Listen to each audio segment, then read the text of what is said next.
busy na tayo kung minsan ay talagang wala na tayong masyadong oras sa pagluluto ng ating ulamin. Kaya ang style namin dito sa bahay ay naghahanda na lang kami ng ulam na mabilis lutuin na pwedeng stock sa freezer at tumatagal ng ilang araw, linggo at pwede ring buwan para anytime na nagutom at wala pang maisip na ulam ay makakakain ka agad.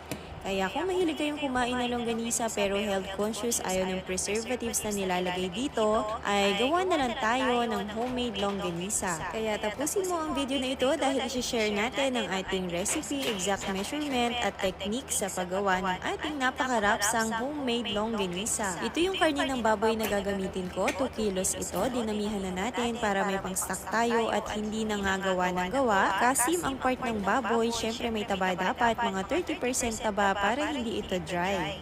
Pagkatapos kong hugasan ng karne, ito ay gigilingin ko na gamit ang food processor. Sa mga nagtatanong at magtatanong pa, nabili ko itong food processor o meat grinder sa Shopee. 379 Gold Star ang brand. At matagal-tagal ko na rin itong ginagamit at napapabilis talaga nito ang ating trabaho. Kung mahilig kayong gumawa ng longganisa, Shanghai siomai, ayan, bumili na rin kayo nito dahil mas makakatipid kayo sa oras. At siya nga pala guys, once na nagiling na ang karne, huwag nang hugasan para hindi ito magtubig at para madali nating mahulma ang longganisa mamaya. Hugasan muna bago gilingin, yan ang isa sa mga technique natin. Titimplahan na natin ito, lalagyan natin ito ng 3 cups wash sugar. Maglalagay din tayo dito ng 4 na ulo ng bawang, iniwan ng maliit or mince, mas maraming bawang, mas rapsa, 2½ tablespoon asin, 2 tablespoon pinong paminta, 1½ tablespoon paprika, 1 cup cornstarch. Lalagyan din natin ito ng ½ cup ng toyo at 1/4 cup at swete, pampaganda ng kulay.